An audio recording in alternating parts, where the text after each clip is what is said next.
Hey guys, I'm Rob Hernandez and my community project is focused on the process of gentrification in urban areas, specifically the gentrification of the Bishop Arts District in Oak Cliff, Texas. Briefly about myself, I am Robert Hernandez. I was born in Fort Worth, Texas. Later on moved to Arlington, where I went to school at UT Arlington, getting a BA in sociology. As far as sociology goes, I'm interested in social theory, and I'd like to ask, how does theory connect to our personal lives, as you may see in this presentation? The research question I'll be attempting to answer in this presentation is, what type of stratification patterns has the gentrification of the Bishop Arts District in Oak Cliff, Texas created? As we will see, the stratification patterns which exist within gentrification include those of spatial inequality, which is fueled by rent gap inequality, and racial inequality. As we will see later with Oak Cliff, there's a clear designation of race between North Oak Cliff, where there's a high degree of gentrification, and South Oak Cliff, where there is little, if any, gentrification. What initially got me interested in this topic, this question, was a discussion I once had with a coworker of mine. She had lived in Dallas her whole life, and interestingly, she had told me that she thought the Dallas she lived in currently was not the same Dallas that she had grew up in. Specifically, she was talking about the Dallas music scene, highlighted by the Deep Ellum area, Trees Music Club, where Kurt Cobain once played. She said this location now seemed like it was artificial, composed of trendy people who were there just to be cool. Uh, at the time, I was younger. I thought really nothing of it, and I classified it as her simply yearning for yesteryear. About a year later, while we were discussing Dallas politics, the same coworker reiterated her ideology regarding the transformation of Dallas, specifically that now of South Dallas, into a cool location. This time, she specifically expressed that she lacked understanding regarding the reasoning as to why people would want to move to the South Dallas city of Oak Cliff. Traditionally known as an area with high crime rates and low incomes, is a Bishop Arts District really that cool, she asked. Whether or not the Bishop Arts District is cool is not the question I hope to answer during this presentation. Rather, I will attempt to establish an understanding of how a modern, upscale area is able to establish itself within a traditionally low-income and high-crime area. The process that I will use to try to create an understanding of this phenomena is that of gentrification, the process of renovating and improving a location or district so that it conforms to middle-class taste. The popular idea of gentrification centers around the taking over of the hipster. Charlotte Howell offers a small informative piece regarding the stereotypical look of the middle-class hipster, the vintage clothes-wearing, latte-sipping individual. If you watch Kimmy Schmidt, you also have an idea of what this individual looks like.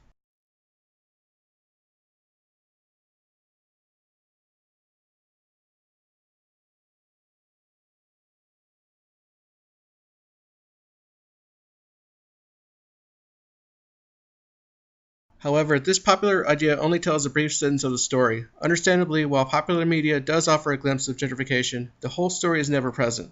While media coverage may seem to convey the idea that gentrification is negative, focusing on the displacement of African American residents, sometimes this can be inaccurate. Actually, the analysis of previous studies regarding gentrification have suggested that coverage tends to reflect that of contested opinion and at times assists in more affordable housing for African Americans. A major theme within gentrification literature is the debate as to whether or not this sort of renovation process is really good or bad. Much of the literature tends to focus on the negatives of gentrification, which include increased property taxes, displacement of residents, and the loss of historical roots. These articles, such as Hire 2015, focus on the affected citizens who must deal with the bigger processes of urban renewal and regeneration. In contrast, the literature that paints positive portraits of gentrification tends to suggest that the macro, or institutional, change is necessary for the improvement of specific urban areas. These positive translations of gentrification are framed through political necessity, social reintegration themes, and the need for revitalization. Interestingly, it is these supportive views of gentrification highlighted by revitalization, reintegration within the literature that shed light upon the key issue regarding this process. As noted by Kai and Freeman, the majority of cities that are being remade, advertised as processes of reintegration, are those which were once associated with white avoidance. It was these same cities which grew with families and became prosperous after the World Wars in the late 40s, which also died when the racial economic makeup changed. Eventually, the integration of black residents and students into the city in the late 60s changed the social dynamic. This loss of the population, specifically the economic benefits, and a lack of political involvement or care took away much of the buying power within the cities, forcing decay and deterioration. Thus, it must be asked, why a return to the city? Why move into an area where there are few resources for prosperity? Lee Barrett suggests that this back to the city movement occurred due to lower crime rates and macro-level forces such as the Hope 6 programs. Barrett suggests that the baby boomer generation, composed of professionals such as artists and writers, chose to move into urban areas to buy into struggling residential city spaces because of the authenticity and naturalness that these areas provided. While there was no evidence that urban areas improved, the American crime rate declined. Accordingly, in the 90s, implementation of federal programs such as the Hope 6 Revitalization Project aided in the increased gentrification of urban space.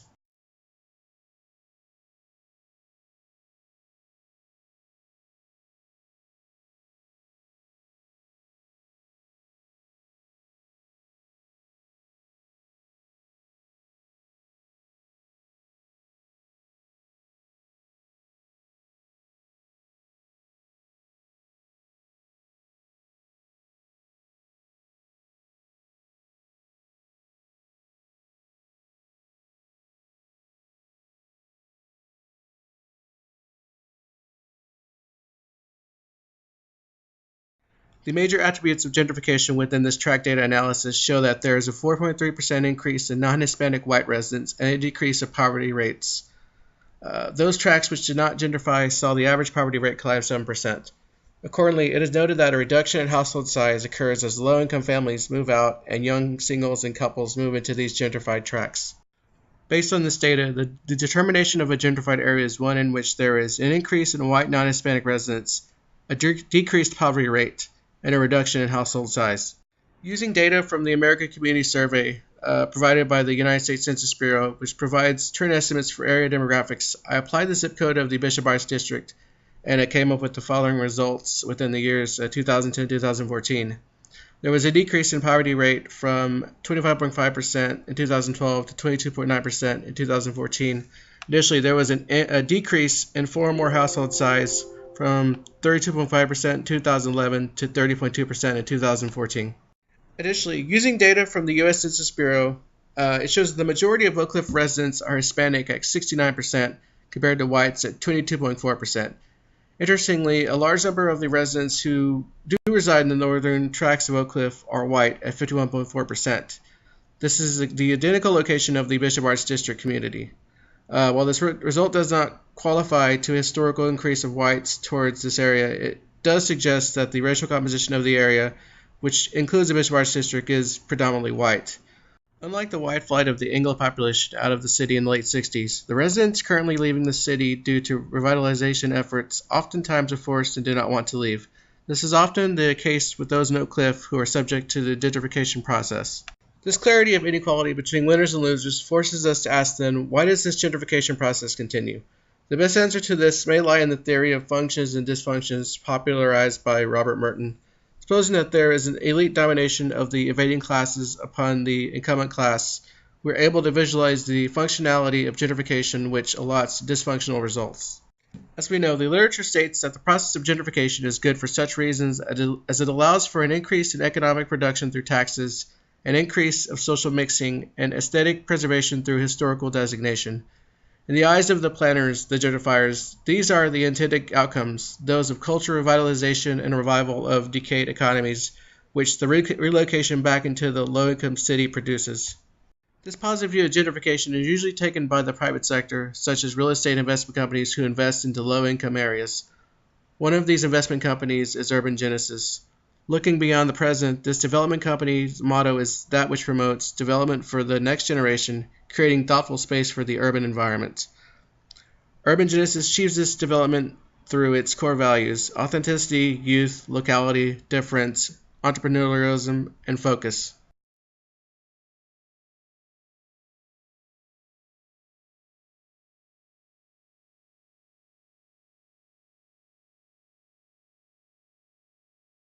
While the planners at Urban Genesis may have the best intentions through the creation of modern residential space, it can be suggested that there is an artificiality to these new creations which displace the real history of the area. In this sense, the dysfunction of gentrification is the displacement of history of those who do not fit or mesh with the new revitalized setting. This happens in residential settings where the long-term residents are pressured to sell or give up their homes. This is the issue that Tracy Springer is dealing with in what is left of her Dallas neighborhood, which is selling out to Urban Genesis' new vision, the Bishop Arts Village. Living in the last-standing house on her street, the only one yet to be demolished, she has to fend off investment representatives who attempt to buy her place so they can knock it down. This sort of dysfunction also occurs within business settings. This is the issue with local businesses such as El Padrino Taco, which was forced out of the Bishop Arts District area in order for the Lombardi Group, a European eatery group, to take over and maybe bulldoze the taco stand for development. Similarly, Lucky Dog Books, an independent bookstore which has presided in the Norco Cliff area since the 70s, was forced to relocate to a more affordable area as rental rates increased.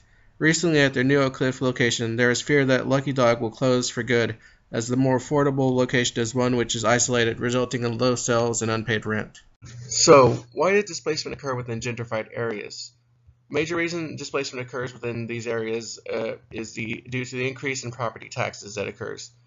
As rates increase, lower income residents and small businesses decrease. Essentially, you also see an increase in higher income classes and more affluent businesses who can't afford these rents. For those who are displaced, there are not many options. Residents tend to move to other surrounding DFW cities such as Cedar Hill and Arlington. And the small businesses which are kicked out of gentrified areas tend to move to more affordable DFW locations. Unfortunately, these locations are prone to hardships due to isolation, which is the case for Lucky Dog Books, as we have seen. Looking at this dichotic economic situation where one part of a city is prosperous and the rest of the city is not, it becomes apparent that there is an economic divide where some people win and most people lose. This is the dysfunction of the functional process of gentrification. As Chase Billingham suggests, more exploration and future study regarding gentrification is important. Essentially, this further examination will provide more insight upon what is important and not what is publicized as important regarding the effects of gentrification. In order to do this, we must continue to investigate and research the gentrification process. This is essentially important for an area such as Oak Cliff, which, according to measurement, which shows a decrease in household size and poverty rate, yet no clear increase in white residency, is presently in an early stage of gentrification. Further exploration of the following topics is essential for the continued study and understanding of gentrification. Space and place, the rent gap inequality. The rent gap inequality theory, developed by geographer Neil Smith, is an economic theory which helps us better understand the spaces involved in gentrification.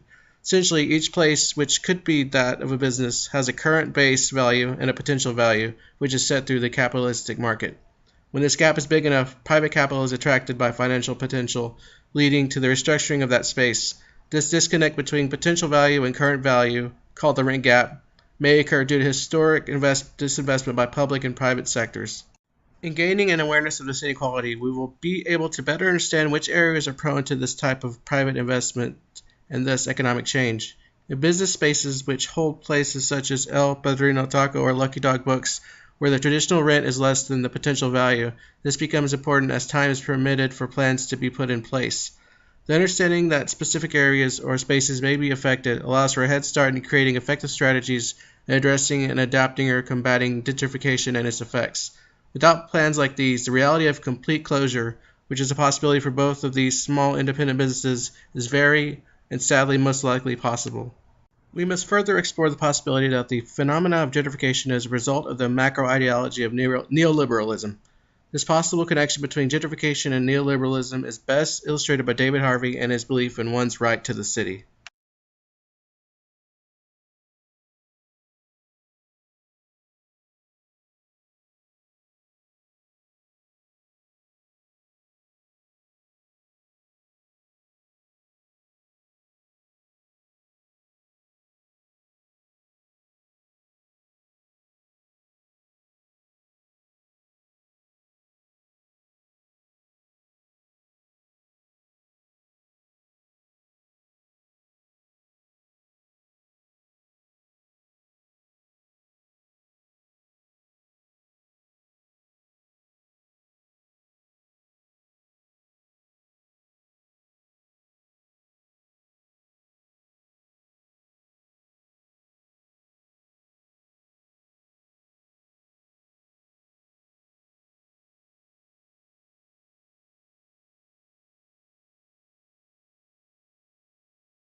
Going along with the idea that residents do have rights to their city, the most important method through which we can increase an awareness of gentrification is through the application of knowledge that we learn through our exploration.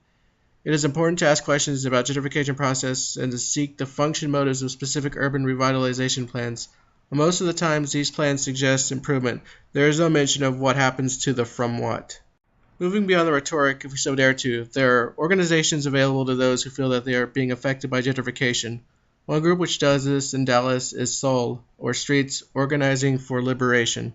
The mission of this group is to offer value, appreciation, and a voice to those who experience inequality, including that of gentrification and displacement. To briefly conclude, gentrification is a process of renovating and improving in areas that conform to middle-class taste. Gentrification is increasing in areas of cities, for example, the north side of Oak Cliff, where rent gaps exist. The effects of gentrification are both functional and dysfunctional, functional for those who are developing and dysfunctional for those who are displaced. For those being affected, it is possible to regain a right to the city through local anti-gentrification organizations. In creating awareness to gentrification, not only do we get a picture of how our cities are transforming, we also get a picture of the past, the history which is lost within the economics of revitalization processes, not just in Oak Cliff, but for residents of all gentrified cities. Thank you very much. I will now be taking questions.